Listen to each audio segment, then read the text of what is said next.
We're live. Good to see y'all today. Welcome. Joy will probably be joining us here in a little bit. I don't know if Janice may come in.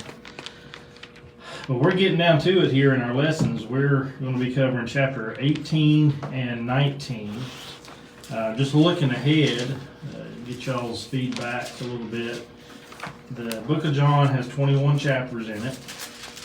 So next week we are going to cover at least chapter 20. That's the resurrection story. Let's see how many verses is in that. So we got 31 verses in there, and then we have kind of what happens afterwards in Jesus' last statements, before he departs in chapter 21. So I'm kind of leaning towards slowing things down next week and just focusing on chapter 20. And then the last Sunday of the month, do chapter 21. And then we'll be done with the book of John. Thoughts moving forward after we finish this book? Do y'all have any ideas? Hey, come on in. You did. Where you want to go next? I have something on my mind. I don't Okay. know if me and Lisa need to be doing it or we can do it through here. Just because of all the stuff that's going on in the world and things like that, I wanted to do a study on joy. Okay. I don't know what Sure. that would be like, Gotcha.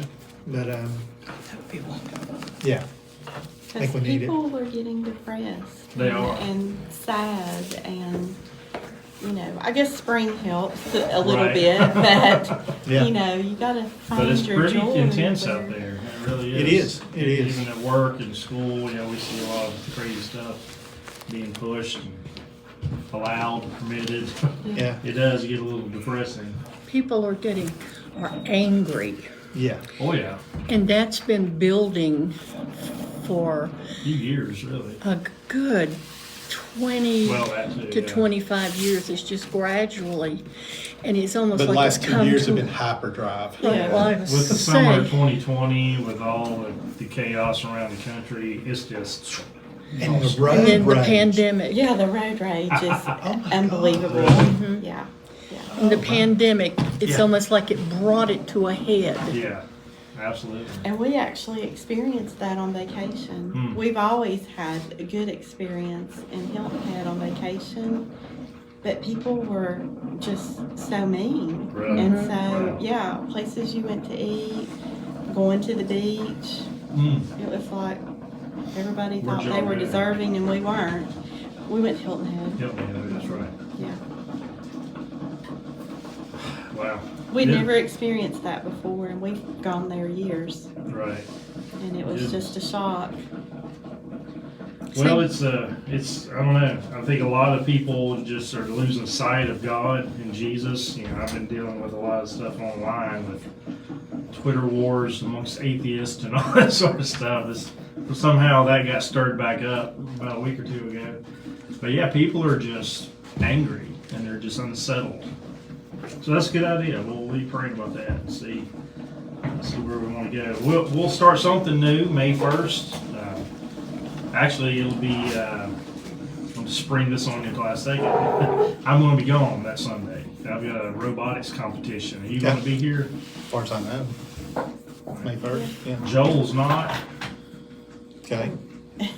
sound-wise and live stream-wise. Well, then we need to do some work. Yeah, we'll Get have me to up to speed. get something figured out for that. But anyway.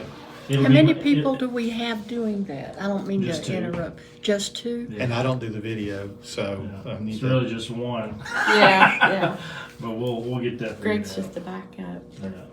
Same. So, and May 8th is Mother's Day. So, it would be a good idea to do maybe a Mother's Day lesson that Sunday. So, it'll probably be the 15th. We'll start something brand new, Yeah. possibly. So, anyway, it gives me something to think about, y'all something to think about.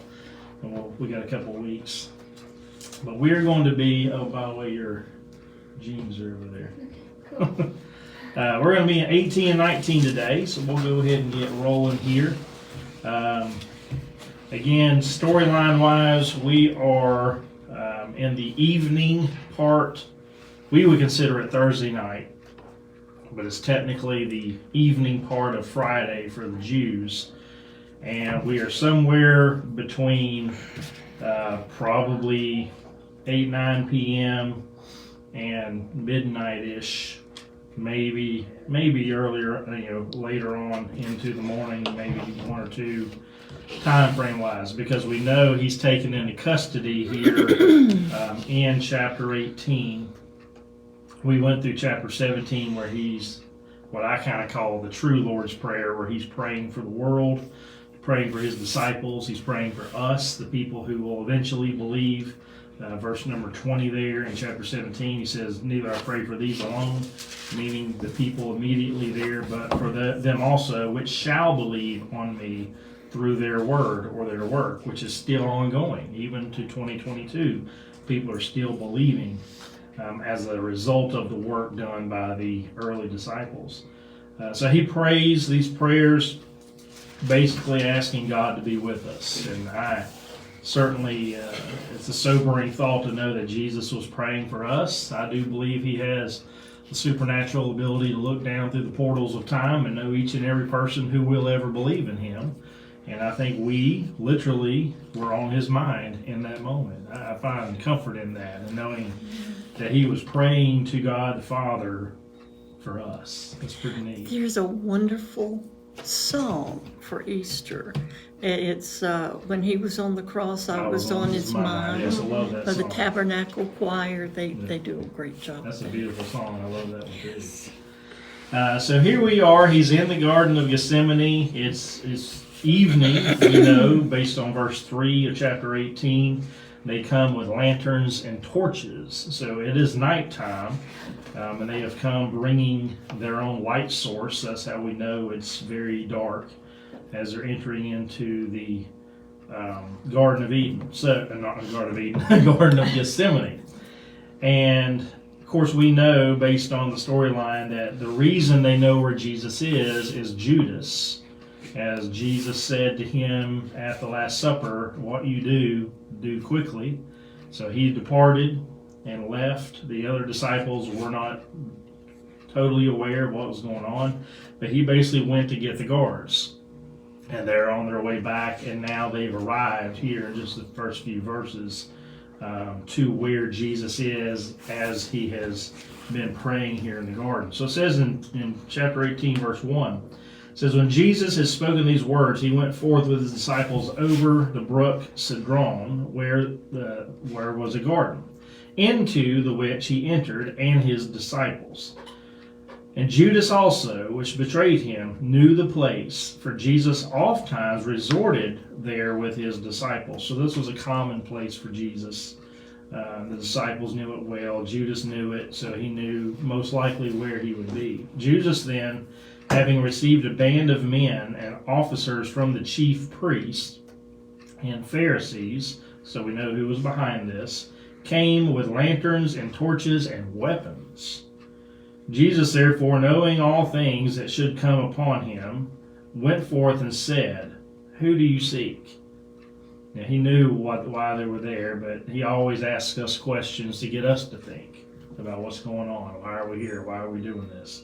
It's like that time he looked at Philip and all those people showed up on the hillside with no food, and he looks at Philip and says, where are we going to get food to feed all these people? Of course, he already knew what he was going to do.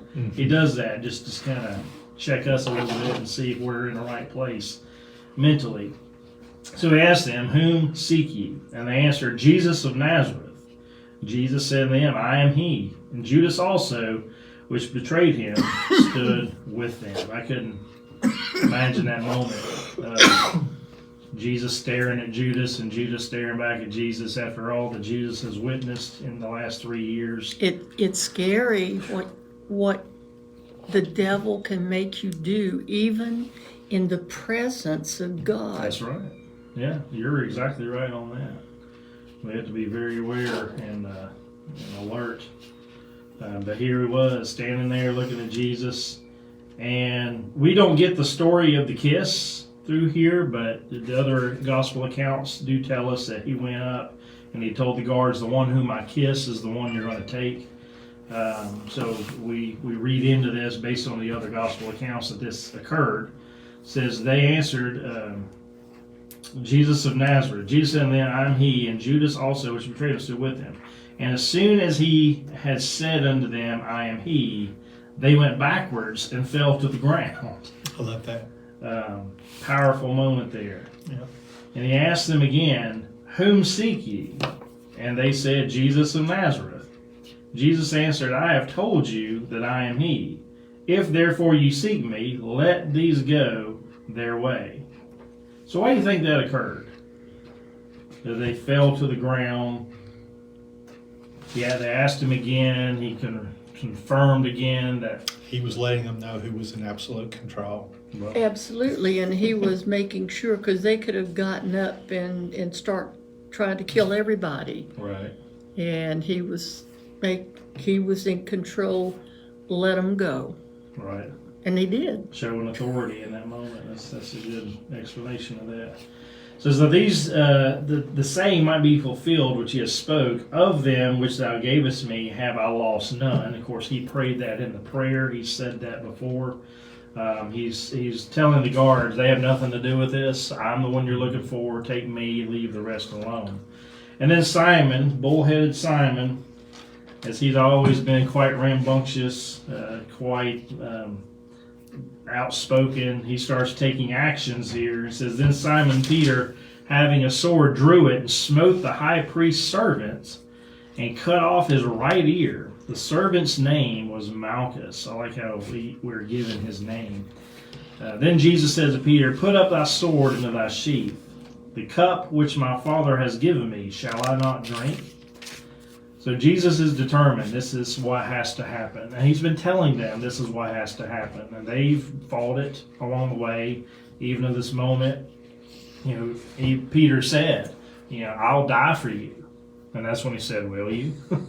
Before the cock crowed, before the next morning, you're going to deny that you knew me 3 times. So maybe he was a little more fired up because Jesus had made that statement and just wanted to make sure he knew that Jesus was aware of how devoted he was, or maybe he was just in the moment. We don't really know. But we see his actions clearly. Jesus condemned it, says, this is what I've got to do. So they took him into custody. Verse 12 says, the band of the captains and the officers of the Jews took Jesus and bound him. Here we see a lot of names involved, which goes back to John chapter 11. We talked about this a few weeks ago. Back in John 11, the Pharisaical council was gathered together trying to figure out how to make this work. And I'm going to go back there for a minute. In chapter 11, verses 48 and onward, they're having this discussion. It says, if we leave Jesus alone, all the men will believe on him. The Romans will come and take away both our place and our nation. And one of them, named Caiaphas, being the high priest the same year, said unto them, ye know nothing at all, nor consider that it is expedient for us that one man should die for the people, and that the whole nation perish not. He's saying, we've got a loophole here. In our law and our tradition, we have this tradition that says one man has to die for the people. Let's make Jesus that man. That was what Caiaphas' plan he came up with. And it says clearly in verse 51, this he spake not of himself, but being the high priest that year, he prophesied that Jesus should die for that nation. Again, this wasn't a salvation moment for him. He's just saying, this is how we're going to be able to accomplish this. And then it says from that point forward, they sought out to take him into custody because that was the plan. So we revisit that thought here with Caiaphas because that's where they're ultimately trying to take Jesus to this person who had come up with this plan. And we see here that they first led him to Annas, so y'all have any idea how to say that? Annas, maybe? Annas, A-N-N-A-S. This was Caiaphas' father-in-law. Okay, so there's this whole family priesthood thing deal going on. So Annas, we'll call him, for he was the father-in-law to Caiaphas, which was the high priest that same year. Now Caiaphas was he which gave counsel to the Jews that it was expedient that one man should die for the people. That goes back to chapter 11 of what I just wrote. So he's kind of the source of this plan to make this thing happen. And Simon Peter followed Jesus, and so did another disciple. That disciple was known unto the high priest, and went in with Jesus into the palace of the high priest.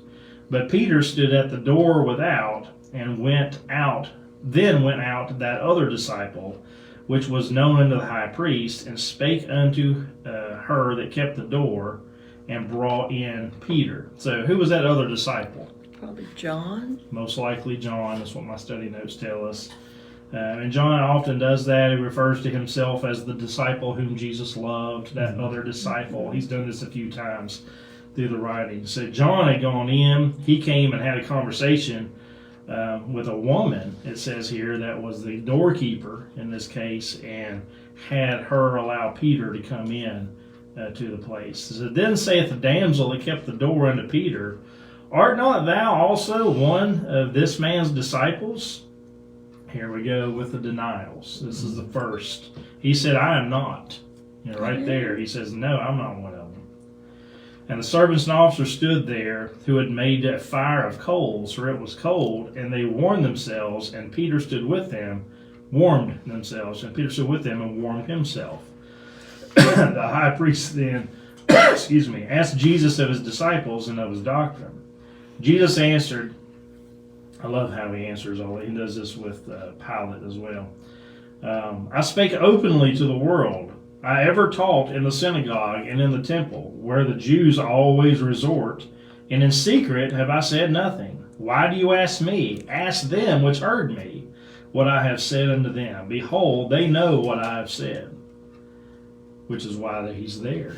They've all heard it. I guess they're just trying to get him to come out and say something that they'll catch him in. He's saying, I've already said everything I need to say. You know what I've said. Just ask everybody. And when he had thus spoken, one of the officers stood by him, struck Jesus with the palm of his hand, saying, You answer the high priest in this way? Jesus answered, said, If I have spoken evil, bear witness of the evil. But if well, why do you smite me? Now Annas had sent him bound unto Caiaphas, the high priest. So the father-in-law has bound him. They've now sent him over to Caiaphas, again, which was the guy who initiated this whole thought. And Simon Peter stood and warmed himself, and they said therefore to him, Art not thou also one of his disciples? He denied it and said, I am not. There's the second time he denied Jesus. One of the servants of the high priest, being his kinsman, whose ear Peter cut off, said, so word has traveled quickly about this ear incident, because this was probably only an hour or two. That's a biggie. Difference. Yeah, so this word has gotten around fast. And he says, Did not I see thee in the garden with him? Of course, Peter's the one that cut the dude's ear off. And so this is the guard's, Malchus's cousin or some type of kinsman. Peter denied again, and immediately the cock crew. So it's daylight at this point. So we can get the gist that it is now roughly 6 a.m. in the morning. It says, Then they led Jesus from Caiaphas into the hall of judgment, and it was early. And they themselves went not into the judgment hall, lest they should be defiled, but that they might eat the Passover. So they were dealing with this whole religious rule system at the same time. Pilate, here's how he comes into the picture, then went out unto him and said, What accusation bring ye against this man? The answer said to him, If he were not a malefactor, we would not have delivered him unto thee.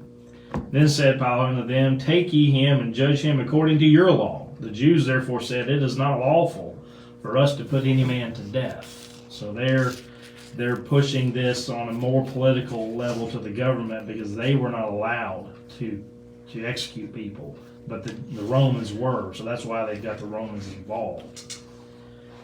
Now, that the saying of Jesus might be fulfilled, which he says, signifying what death he should die. Then Pilate entered the judgment hall again and called Jesus and said to him, Art thou the king of the Jews? So he's heard some of this. He's heard, evidently the Pharisees have explained some of this as to what Jesus has done. Jesus said, now this is what I love. This is the passage. I brought that little picture frame in here of P52, the transcript, or the manuscript that exists. It is confirmed the oldest New Testament manuscript on the planet that we have to this day. There's been one other one found, of the book of Mark, but they haven't confirmed its authenticate, or what do you call that? Authentic. Authenticness. I don't know how the word would be, but they haven't confirmed that. They're still working on confirming that, and that one would be earlier. But P52 is a little manuscript that was found 102 years ago now, in what would 100 years ago be? Yeah, 1920. So 1920 in Egypt, and it was verified and authenticated. And on it has verses 31 to 33 and verses 37 to 38. So what we're reading here is on that manuscript that they have found and confirmed, the accuracy of the information that we read. So anyway, it says that Pilate entered judgment, calling King of the Jews. Jesus himself said, "Sayest thou this thing of thyself, or did others tell thee of me?" Pilate said, "Am I a Jew? Thine own nation and the chief priests have delivered you unto me. What have you done?" Jesus answered, and here he says, "Kingdom," 3 times. So he's already asking the question, are you king of the Jews? Jesus admits that he's a king, but he's not necessarily admitting that he's the king of the Jews. He references another kingdom, which is the kingdom of all believers, which we are now a part of today. He says, "My kingdom is not of this world. If my kingdom were of this world, then would my servants fight, that I should not be delivered to the Jews. But now is my kingdom not from here." So he's admitting he's a king, but he's not admitting to, incriminating information to Pilate about being king of the Jews. He's saying, you're getting there. You're close, but no cigar, basically. Pilate therefore said unto him, "Are you a king then?" Jesus answered, "Thou sayest I am a king. To this end was I born, and for this cause came I into the world, that I should bear witness unto the truth. Every one that is of the truth heareth my voice."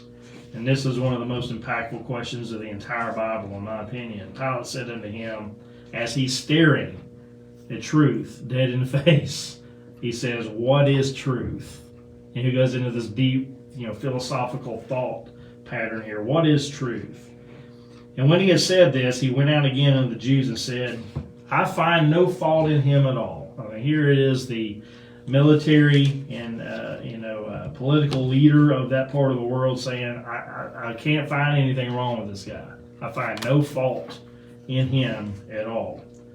"But you have a custom," another loophole, political loophole, "that I should release unto you one at the Passover. Will ye therefore that I release unto you the King of the Jews?" And they cried out again, saying, "Not this man, but Barabbas." Now Barabbas was a robber. So that's where Barabbas comes into the story. And another gospel tells us he was also a murderer. So he's not only a robber, he's a murderer, he's a thief. So he's a really bad guy. They want him to be released, even though Pilate's like, I can't find any fault in this Jesus. Why do you want me to do this? And so he was kind of giving them an opportunity, and they passed it up and said, "No, crucify him," basically is what they get ready to say. Then Pilate therefore took Jesus and scourged him. This is a process, horribly gruesome process, by which they beat somebody to the point where most people would have died in the process. They call it the cat of nine tails. It has bits of glass and bone and rock in there, and they just whipping at him and ripping their skin open. They say you could see organs. I mean, it was like to the point most people would have just died from the sheer pain of going through that. And not only that, the soldiers, it says, platted a crown of thorns. There was a certain plant over there that had these thorns that were about 2 or 3 inches long, from what I understand from researching it. And they made a crown of it, and they just stuck it into his head. His thorns went all the way down in. I mean, really, really gruesome stuff that they did. They put it on his head, and they put on him a purple robe, and here they're mocking him because he's being called King of the Jews. They said, "Hail, King of the Jews," and they smote him with their hands. I mean, so this is, some really heinous stuff that we're seeing here being done to Jesus. After Pilate has said, "I find no fault in him," And then they go and do this sort of stuff to him. And he's doing this hoping to appease and please the Pharisees. That all rhymed. It's kind of weird. But he's doing this to appease them, to hopefully satisfy their anger so that they won't crucify him. But it backfires on him and they get through with it anyway. So he's trying to actually do this to help Jesus by making them maybe feel pity towards him after all the stuff that he's been through. So they bring him back again, verse 4 says of chapter 19.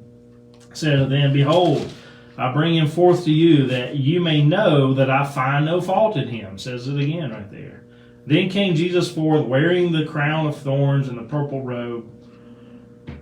And Pilate said unto him, behold the man. I can just imagine what that scene looked like, where Jesus is standing there. I mean, humiliated, beaten to the point you couldn't recognize him, which Isaiah 52 says that people would behold him, and there was nothing good to look upon because of how he looked in this moment especially. It says, when the chief priests therefore an officer saw him, they cried out, saying, crucify him, crucify him.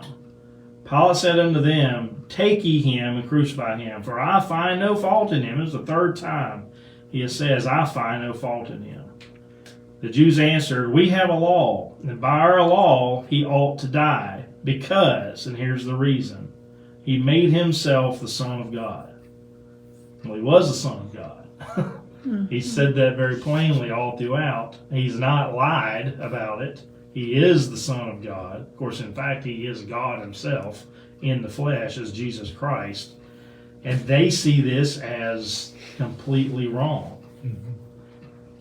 I try to sympathize with that, today. And we have people around the world, even today. There's a guy over in the Far East who claims he's Jesus Christ. And he's got thousands of people that follow him.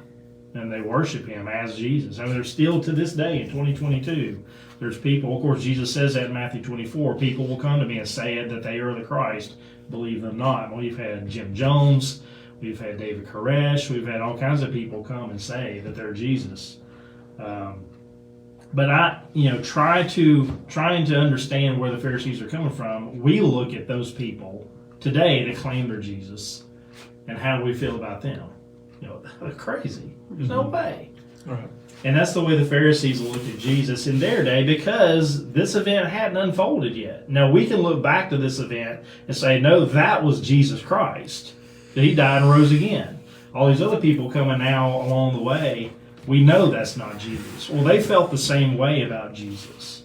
And I think, they had it in their mind that he was that he would not be an humble person. Right.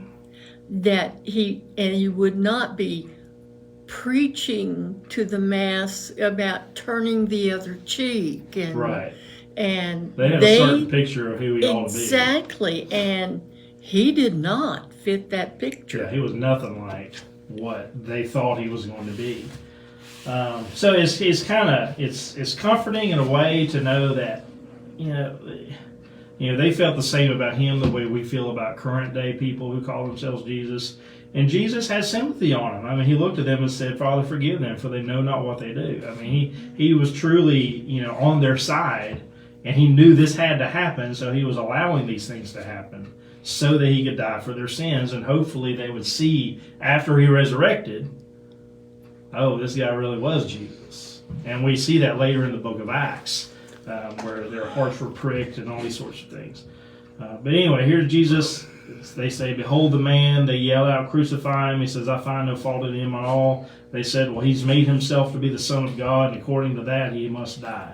When Pilate therefore heard that saying, he was the more afraid. He was like, I really don't want to have anything to do with this.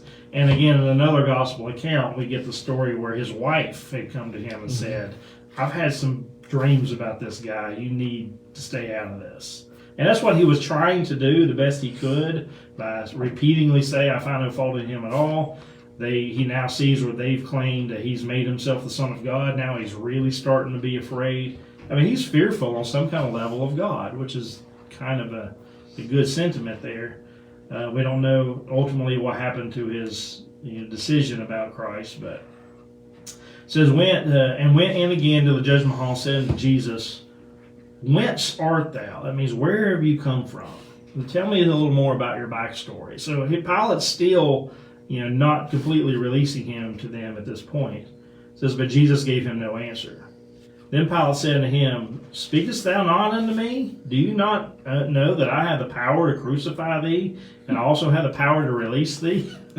And Jesus, I love his answer, says, you could have no power at all against me, except it were given to you from above. Therefore he that delivered me unto you, meaning Caiaphas and the religious crowd, they have the greater sin. I mean, I know that had to sink into Pilate's heart. And But we've always been taught there's no levels of sin. right. I know. Right there, it I says know. they have I the know. greater sin. Yeah. There are several passages throughout the Bible that talk about the greater damnation and the greater sin. So, and I do believe that my personal take on it, so far everything I've ever studied, learned about it, I think the greater sin actually falls upon people who know better, religious people who ought to know better, but they get it all wrong. They're educated enough to get it right, but they're so stubborn that they won't. And they're Yeah, I've heard thinking that. so much of themselves Right, and their power that might be taken away. right. They're so prideful. They judge others who aren't in the church for their sins, but they don't hold themselves accountable. Exactly. For their I think those are the people Exactly. who receive this But it targeted. even says that something may be a sin for me may not be a sin for somebody else because they don't know.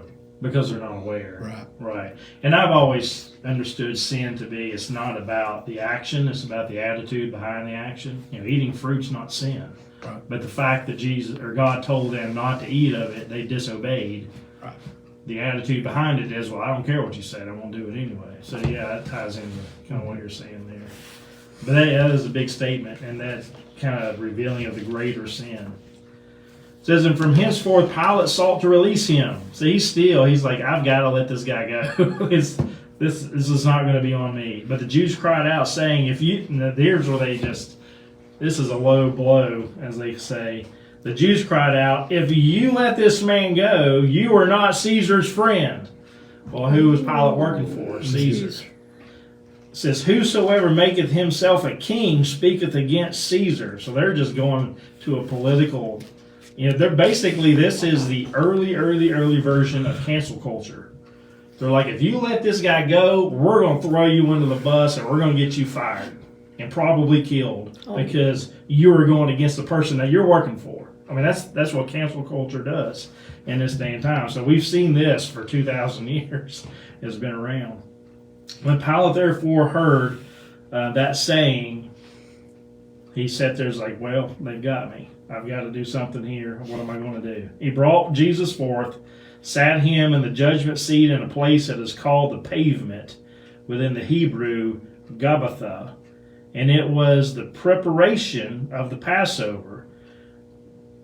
I got confused about this a little bit, and I'll explain it. It says, about the 6th hour. And he said unto the Jews, behold your king. So he brings Jesus and sits him in this seat.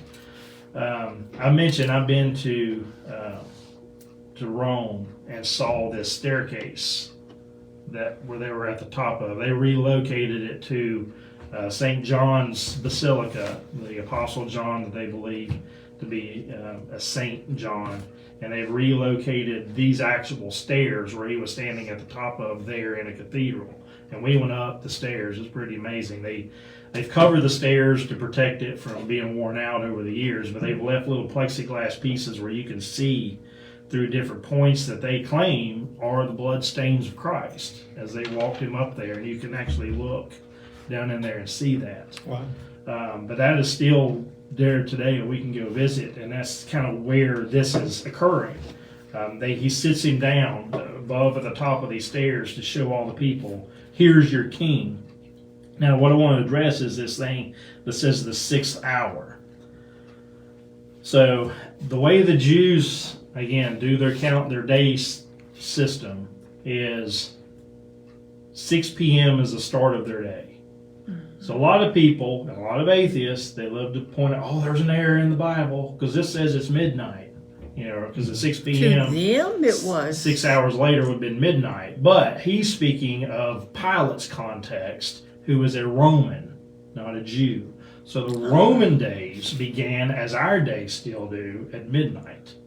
So 6 hours later would have been 6 a.m. And that works out perfectly So shortly after. with the timeline. So it's a little bit after sunrise, which is around 6 a.m. in the morning. So that's why this says it's about the 6th hour, because it's 6 in the morning according to the Roman custom, still ours today, even though this would have been the 12th hour in the Jewish time frame, because their day starts at 6 p.m.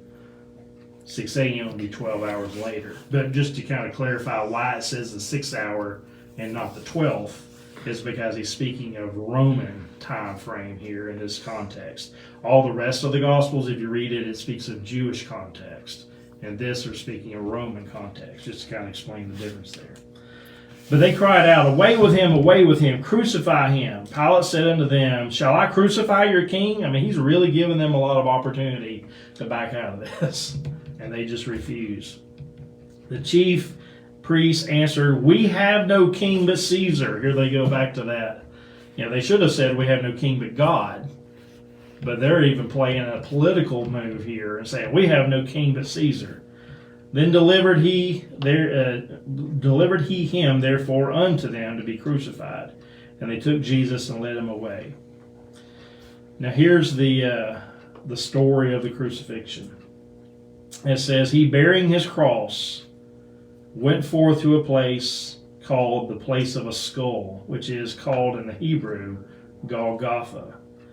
There, where they crucified him, and 2 others with him, one on either side, and Jesus in the midst. So that's why we always see Jesus is in the center cross. There were 2 other criminals put on either side of him. Jesus is there in the middle.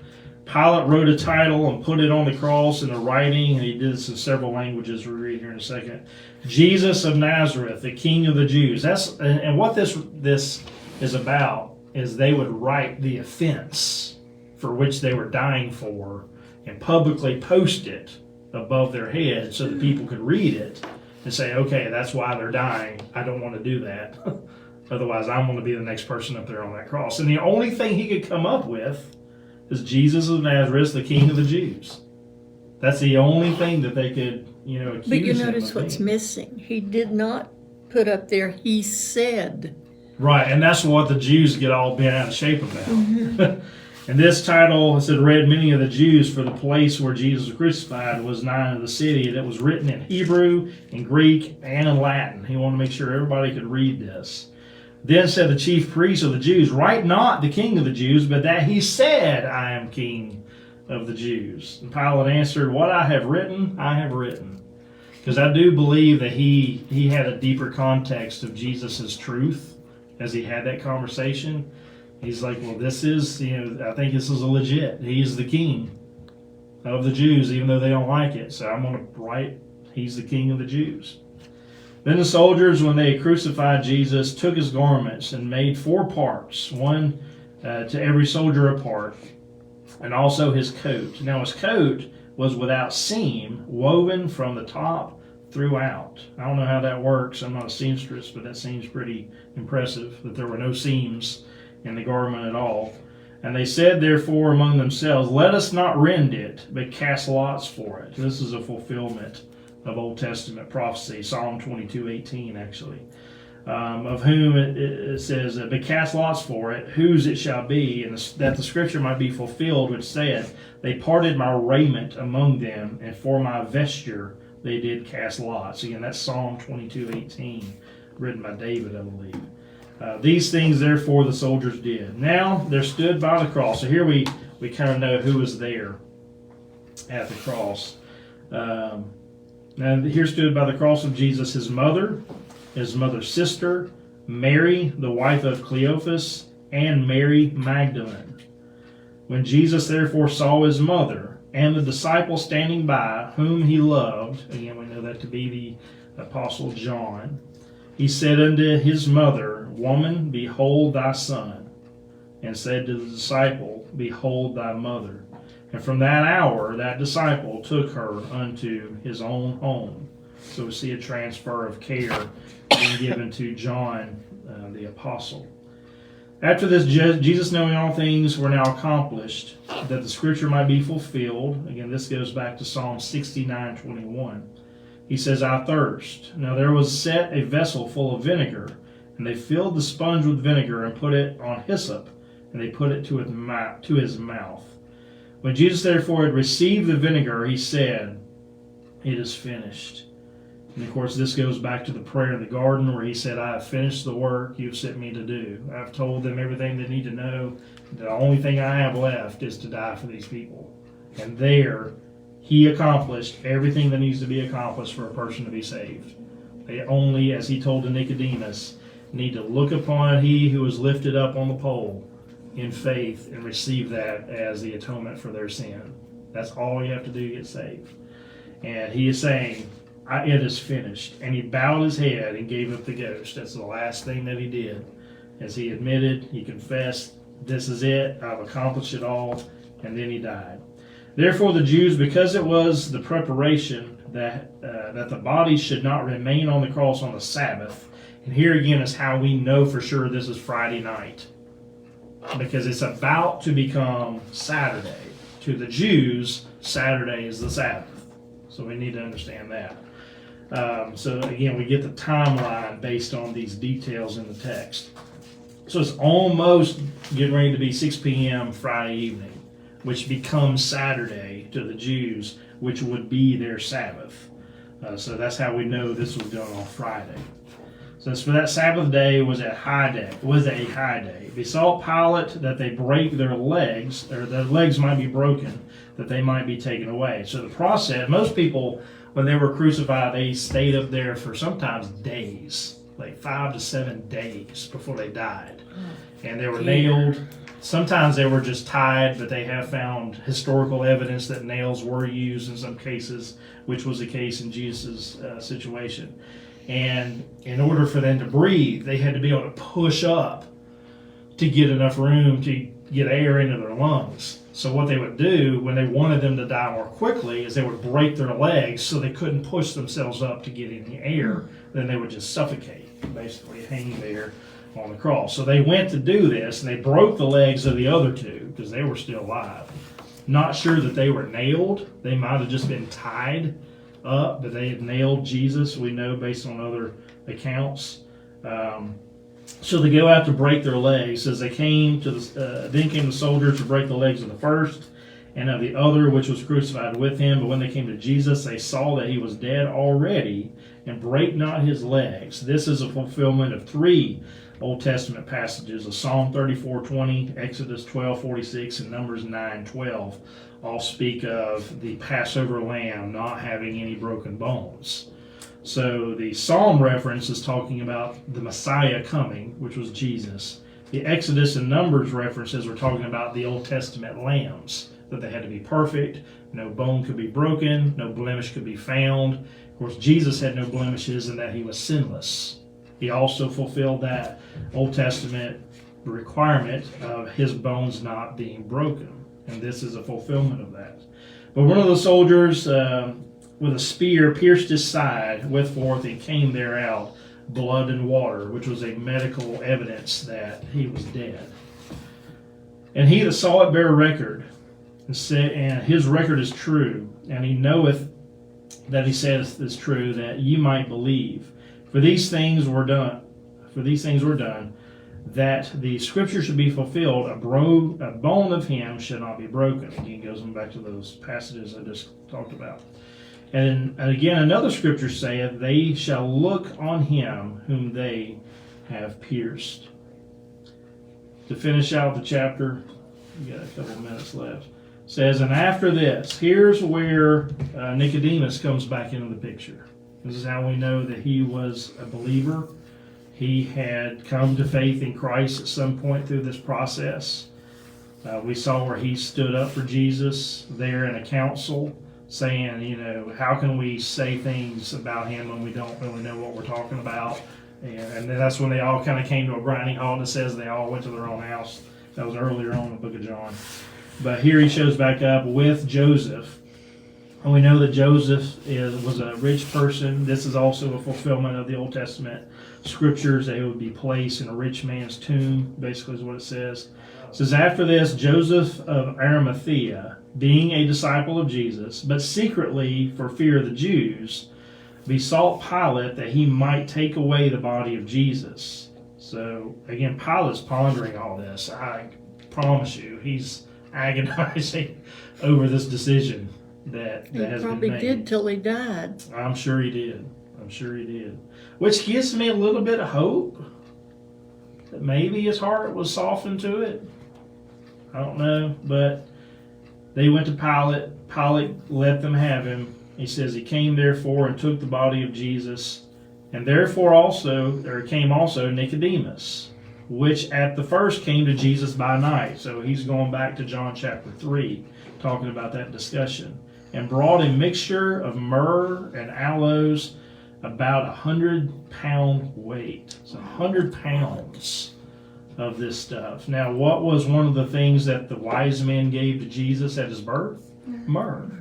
That was for this reason. They knew that he was going to die one day as the sacrifice of the world, based on Old Testament prophecies. And we see here indeed that was one of the things used in this process. 100 pounds of this, and they did that to kind of preserve the body the best they could, to keep it from stinking and smelling and all that sort of stuff. And they took the body of Jesus and wound it in linen cloths with the spices, as the manner of the Jews is to bury. Now this is another evidence that I just hold on to, that Jesus supernaturally came back alive. I mean, I would like to illustrate one day to get a bodysuit that weighs 100 pounds and put it on somebody and let them lay down the way they were laid down, to see if they could get up. Because a lot of people say he was just passed out, that vinegar mix just kind of knocked him out, and he was out. He was unconscious for 3 days. Well, if you got a 100-pound suit wrapping you up, you're not getting up. Even if you were alive, you're not probably going to be able to get, after you've been beaten to that degree, to the point you could barely stand. And you've got an open wound. And you've got open wounds and all this, and they ain't put 100 pounds of stuff on you. There's no way that he could have just been passed out and then gotten up and walked away. Of course, the other theory is they came and stole the body. But think about that. You got to roll that stone. Yeah, they got to move that stone, defeat the guards, and deal with all this extra 100 pounds of weight and all this sort of stuff. So that just kind of adds to me the hope and the excitement of him actually rising from the dead for real, because that's what he did. You know what has always astounded me, with everything he was going through on the cross, he saved. Yes, and we missed that whole story in the book of John, but he saved the guy to the right of him. And so, yes. So someone just as Jesus was dying recognized that Jesus could help him. Absolutely. And that Jesus could take him with him. And when you read that story in that account, I believe it's in Luke, is where that is. Luke 20. I think it's in Luke. Luke 24, I think. But I always am impacted by that account, because the guy didn't even ask him to save him. No. He just said, "Remember me when you enter into your kingdom." He was assuming he wasn't going to be there with him. But the very fact that he admitted he had a kingdom, admitted there was an afterlife, and admitted he was going there was enough to get that guy saved. And he said, "Today you'll be with me in paradise." Mm-hmm. And that's a whole nother conversation. We don't have time for that. But that's pretty awesome stuff that he saved someone on the cross, even in his dying moments. Last two verses says, "Now in the place where he was crucified there was a garden, and in the garden a new sepulchre, wherein was never a man laid. There laid they Jesus, therefore, because of the Jews' preparation day, for the sepulchre was nigh at hand." So it was very close by to where the cross was, basically. They carried him down, put him in this tomb. And again, we don't get a lot of other details. The point of John's gospel is not to give us the details, it's to give us the deity of Jesus. And that's kind of why he leaves out so many of those details, is he's just giving us more of a high overview of the deity of the person of Jesus Christ. So that's why we're missing a lot of those details. All right, it is about 10 till, so I'm going to close out online. And we'll be getting into chapter 20 next week, guys. So be studying and praying about that. We'll see you next week.